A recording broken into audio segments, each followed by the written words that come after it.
The laughter cut through the cemetery's solemn air like a knife. Standing beside the freshly dug grave, Thomas kept his head down, continuing to shovel dirt methodically. As the cemetery's caretaker for 15 years, he'd witnessed countless farewells, but never such blatant disrespect. The relatives huddled near the ornate headstone, whispering about the will reading schedule for tomorrow. None acknowledged Thomas or noticed his striking resemblance to the deceased. In his pocket rested a letter delivered yesterday. "My dearest son," it began, the secret that would silence their laughter forever. "Don't forget to subscribe for the next chapter of this family secret unfolding." Thomas had been the cemetery's caretaker since his early 20s, a profession most avoided but one he found oddly peaceful. His calloused hands told a story of countless graves dug, grounds maintained, and silent vigils kept for those with no mourners.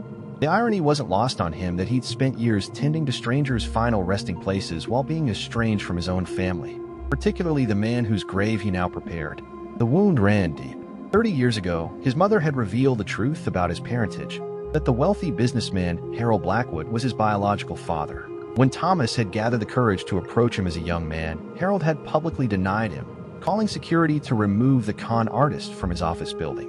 The humiliation had burned into Thomas's soul, driving him to seek solitude among the dead who never judged or rejected. All Thomas had ever wanted was acknowledgement. Not money, not status, just the simple dignity of being recognized as Harold's son. He built a modest life, finding purpose and providing respectful care for the departed, something his father had never given him in life. Now, watching Harold's legitimate family members laugh and scheme around the grave, Thomas felt the old pain resurface. Among them stood Harold's brother, Richard Blackwood, the man who had orchestrated Thomas's rejection decades ago. Richard had convinced Harold that Thomas was merely after the family fortune, poisoning any chance of reconciliation. "I suppose the old man finally did something useful by dying," Richard chuckled to his daughter. "Tomorrow we'll see just how useful." Their eyes slid past Thomas as if he were merely another headstone. Richard even snapped his fingers at him without looking up. "You there, make sure this is properly filled before nightfall. We have important matters tomorrow." The dismissive gesture stung worse than any shovel blister.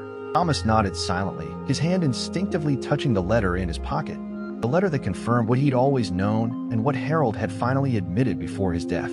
Tomorrow would indeed bring important matters, just not the ones Richard anticipated. The afternoon sun beat down on Thomas as he continued his work, sweat trickling down his weathered face. Richard Blackwood checked his gold watch impatiently, then strode over to the grave's edge. "You're taking an eternity with this," Richard said, his polished shoes stopping just short of the freshly turned soil. "My brother may have had all the time in the world, but some of us have important business to attend to." Thomas kept his eyes on his work. "Proper burials take time, sir." Richard scoffed. "Proper? He's dead. Just fill the hole and be done with it." He pulled out a $100 bill and dropped it at Thomas's feet. "Consider that motivation to finish before we leave. I'd hate to report to the cemetery board that their groundskeeper lacks efficiency." The bill landed in the dirt, and Thomas felt the eyes of the other family members watching the exchange with amusement. He said nothing, simply continuing his methodical work as Richard walked away with a satisfied smirk. An hour later, as Thomas was placing the final layer of soil, Richard's daughter Vanessa approached with her smartphone held high. "This is absolutely perfect for my social feed," she announced, filming Thomas at work. The humble gravedigger toiling away while we prepare to divide the spoils. "It's so, what's the word? Symbolic." Thomas turned away from the camera. "I'd prefer not to be recorded, miss." "Oh, don't be shy. My followers will love this juxtaposition of wealth and, well, whatever you call your situation." She laughed, zooming in on his dirt-stained clothes. "Tell me, have you ever wondered what it's like to have enough money that you'd never need to dig another grave?" "I find dignity in honest work," Thomas replied quietly. "Dignity? In digging holes?" Vanessa's laughter echoed across the cemetery. "That's adorable. I'll make sure to tag this hashtag blue-collar wisdom." As the afternoon wore on, the family gathered for a final toast beside Harold's grave. Richard, now visibly intoxicated from the flask he'd been nursing, stumbled over to where Thomas was cleaning his tools. "You know," Richard slurred, loud enough for everyone to hear, "my brother always had a soft spot for charity cases. Hired people no one else would touch." He clapped a heavy hand on Thomas's shoulder. "Tell me, what terrible life choices led you to become a man who buries other men for a living?" The family erupted in laughter as Thomas stood perfectly still. Nothing to say? Richard pressed, his breath reeking of expensive scotch. Let me guess, failed at everything else? Or perhaps you enjoy the company of those who can't talk back. He turned to his audience. Harold would have loved this, a man literally born to be beneath us all. The cruel joke brought another round of laughter. Thomas carefully placed his shovel in his wheelbarrow. Actually, sir, Thomas said quietly, before becoming caretaker here, I studied law at Columbia, specialized in estate planning and inheritance law. The revelation hung in the air for a moment before Richard dismissed it with a wave. A lawyer who digs graves? Now that's the punchline to a joke I've heard before. But Thomas continued, his voice steady. I also spent 5 years clerking for Judge Harmon in the probate court. He straightened his back, meeting Richard's eyes directly for the first time. I understand quite well how wills work, how they're contested, and what constitutes valid amendments to estate plans. Richard's smile faltered slightly. Well, isn't that fascinating? He said, his tone suddenly less certain. Tomorrow's reading should be quite educational for you then. Thomas nodded, his hand once again touching the letter in his pocket. Yes, he agreed softly. I believe it will be educational for everyone. A silver-haired woman in an impeccable suit observed from beneath the black umbrella. Mrs. Winters, Harold's attorney of 30 years, made note in her leather-bound portfolio. Her piercing eyes caught Thomas's, and she nodded almost imperceptibly. The morning of the will reading arrived with a somber gray sky that matched the mood at the cemetery. Thomas had arrived early, as was his habit, to tend to the fresh graves and ensure everything was in order. He worked methodically, his movements practiced and efficient, while his mind rehearsed what was to come. He had spent the night reviewing the letter Harold had entrusted to him 6 months ago, along with the legal implications it carried. His law degree hadn't been wasted after all, though he never imagined using it in quite this way. As he finished his morning duties, Thomas noticed Mrs. Winters' sleek black car pulling into the cemetery's small parking area. She emerged at her leather portfolio tucked under her arm, her silver hair immaculately styled despite the light drizzle that had begun to fall. Good morning, Thomas, she said, approaching him with measured steps. I trust you're prepared for today's proceedings? Thomas nodded, patting his jacket pocket where Harold's letter rested. As prepared as I can be, Mrs. Winters. She studied him with those piercing eyes that had intimidated countless opposing counsels over her decades-long career. Harold spoke highly of you, said you were one of the few people who visited him without wanting something. He was a good man, Thomas replied simply. Yes, she agreed, and considerably more perceptive than his family gave him credit for. She checked her watch. The reading is at 10. I've arranged for it to take place in the cemetery's chapel, as per Harold's instructions. Will you be joining us? Thomas hesitated. I wasn't planning to intrude on a family matter. Mrs. Winters' lips curved into the ghost of a smile. Oh, I think your presence will be quite necessary. In fact, I insist. By 10 o'clock, the small chapel was filled with Harold's family, all dressed in expensive black attire that seemed more appropriate for a fashion show than a will reading. Richard sat at the front, flanked by his wife and daughter, while various cousins and in-laws filled the remaining seats. Their hushed conversations fell silent when Mrs. Winters entered, followed by Thomas. What's he doing here? Richard demanded, pointing at Thomas. This is a private family matter. Mrs. Winters placed her portfolio on the small podium. Mr. Blackwood, the deceased, specifically requested Thomas's presence for this reading. Now, shall we begin? For the next 20 minutes, Mrs. Winters methodically went through Harold's estate. The family mansion would go to Richard, as expected. Various investment accounts and properties were distributed among the cousins and other relatives. Vanessa received her grandmother's jewelry collection, valued at over $2 million. With each bequest, smiles grew wider, and the initial tension in the room gave way to barely concealed satisfaction. And now, Mrs. Winters said, adjusting her glasses, we come to the final portion of Harold's estate, his controlling interest in Blackwood Industries, valued at approximately $430 million. The room fell completely silent. This was what they had all been waiting for. As you know, Mrs. Winters continued, Blackwood Industries has been the family's primary source of wealth for 3 generations. Harold's shares represent 62% of the company. Richard leaned forward, his expression hungry. Get on with it, Evelyn. We all know those shares come to me. Mrs. Winters looked at him impassively. Actually, Mr. Blackwood, your brother made a significant amendment to his will 6 months ago, shortly after his diagnosis. This amendment was properly witnessed and notarized. She turned to Thomas. Mr. Hayes, I believe you have a document relevant to this matter. All eyes turned to Thomas as he stood and removed Harold's letter from his pocket. He unfolded it carefully, aware of the sudden tension in the room. "Before I read this," Thomas said, his voice steady despite his racing heart, "I want to clarify something. I never asked Harold for anything. Our friendship was based on mutual respect, not expectation." "Oh, spare us the humble gravedigger routine," Richard snapped. "What's in the letter?" Thomas cleared his throat and began to read. "My family, who gather now to divide what I've built.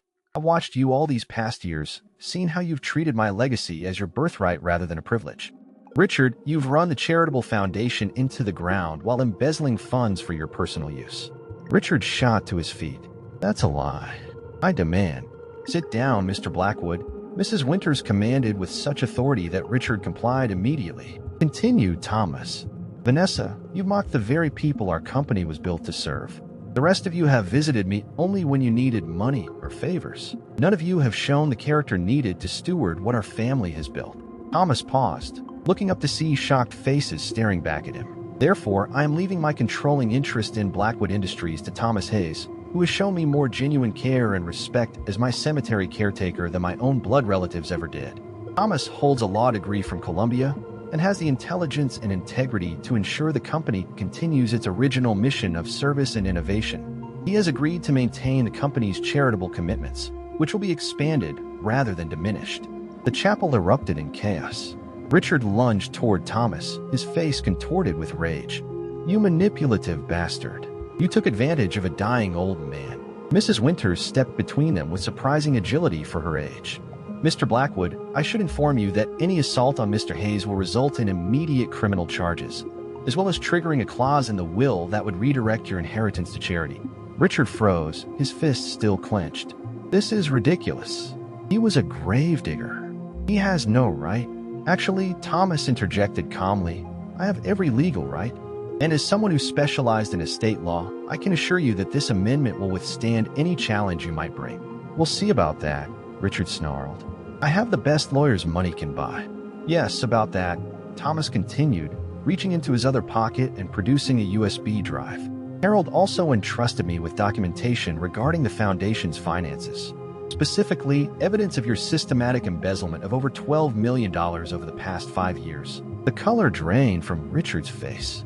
"As a new controlling shareholder of Blackwood Industries," Thomas said, his voice gaining confidence, "I could pursue criminal charges.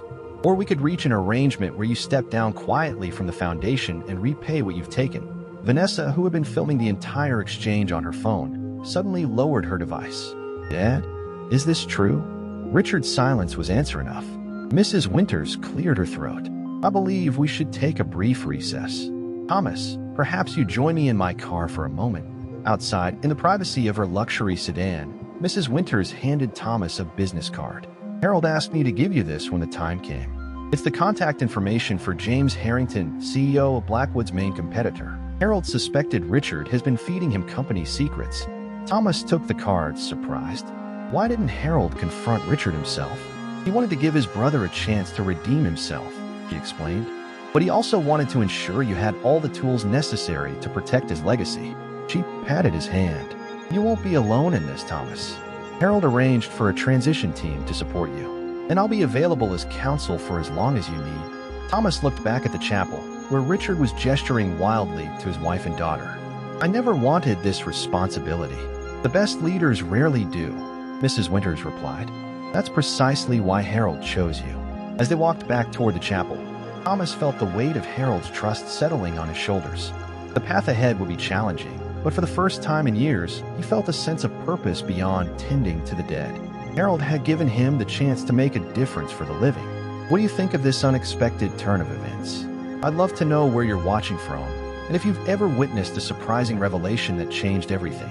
As Thomas reached for the chapel door, his phone vibrated. An unknown number had sent a single message. "I know what really happened the night Harold died. Meet me at the cemetery gates at midnight, where everyone learns the truth." His blood ran cold. Thomas stood at the cemetery gates, the midnight air hanging heavy around him. The text message had been playing on his mind all day, through meetings with lawyers and confrontations with Richard. Now, as he waited in the shadows, every rustle of leaves made him tense. "I was beginning to think you wouldn't come," a voice said from behind him. Thomas spun around to find a slender woman in her 50s, her silver-streaked hair pulled back in a tight bun. She wore the uniform of the cemetery's administrative staff. Margaret. Thomas recognized her as the cemetery's record keeper. "You sent the message?" She nodded, glancing nervously over her shoulder. "Not here. Follow me." They walked in silence through the darkened cemetery, past rows of headstones that seemed to watch them pass. Margaret led him to the small administrative building and unlocked the door. "I've worked here for 27 years, she said once they were inside. "Harold was always kind to me. Not like some of the others who treated the office lady like she was invisible." Thomas waited as she unlocked a filing cabinet and removed a thick folder. "The night Harold died, he wasn't alone," Margaret said, her voice barely above a whisper. "Richard was here. They argued. I heard them. I was working late, finalizing burial arrangements for the Donovan funeral." "What were they arguing about?" Thomas asked, his mouth suddenly dry. "The foundation." Harold had discovered something. Embezzlement was just the beginning. He threatened to expose Richard. She handed Thomas the folder. "Harold gave me this for safekeeping that very night. Said if anything happened to him, I should wait until after the will reading, then find you." Thomas opened the folder to find detailed financial records, emails, and photographs. Evidence not just of embezzlement, but of Richard's dealings with competitors, tax fraud, and manipulation of charitable donations. "This is extensive," Thomas said, flipping through the pages. Harold was thorough. He'd been gathering evidence for months. Margaret's eyes filled with tears. The next morning, they found him dead of a heart attack. Natural causes, they said. But the timing. Thomas felt a chill run through him. "Are you suggesting Richard had something to do with Harold's death?" "I'm not suggesting anything," Margaret said carefully. "I'm just giving you what Harold wanted you to have." As Thomas drove home, the folder on the passenger seat seemed to burn with dangerous potential. If what Margaret implied was true, he wasn't just dealing with a corrupt businessman. He was dealing with someone potentially capable of murder. The next morning, Thomas called Mrs. Winters and explained everything. They agreed to meet at the Blackwood Foundation headquarters, where the board was gathering for an emergency meeting Richard had called. "He's trying to invalidate the will," Mrs. Winters explained as they walked through the imposing glass doors of the foundation building. "Claims Harold wasn't of sound mind. We need to be careful," Thomas warned. "This information about the night Harold died. If Richard suspects, we know. That's why we're not going alone." Mrs. Winters nodded toward the lobby where Vanessa stood waiting, her face pale but determined. "You called Richard's daughter?" Thomas asked, surprised. "I called her, actually," came a voice from behind them. Thomas turned to see Detective Claire Bennett, the officer who had processed Harold's death certificate. "Mrs. Winters mentioned your concerns. Given the new evidence, I thought I should be present." The boardroom was tense when they entered. Richard sat at the head of the table, surrounded by board members and his legal team. His confident smile faltered when he saw the group entering. "What is this?" he demanded, rising from his chair. "This is a private meeting." "Not anymore," Vanessa said, taking a seat opposite her father. "Not when it concerns the future of my uncle's legacy." Thomas placed the folder on the table. "Before we begin, I think the board should review these documents." As the papers circulated, Richard's face grew increasingly pale. "Where did you get those?" he asked. "From Harold," Thomas replied simply. "He wanted to give you a chance to make things right. Even after everything you'd done." The board members murmured among themselves as they reviewed the evidence. Richard's lawyer leaned over, whispering urgently in his ear. "This is all circumstantial," Richard finally said, though his voice lacked conviction, "and irrelevant to today's meeting, which is about my brother's mental state when he made these unusual changes to his will." "Actually," Detective Bennett interjected, "given what I'm seeing here and the timing of Harold Blackwood's death, I believe it's quite relevant." Richard's eyes darted between the detective and the exit. "Are you accusing me of something, Detective?" "Not yet, but I am reopening the investigation into your brother's death." The room fell silent.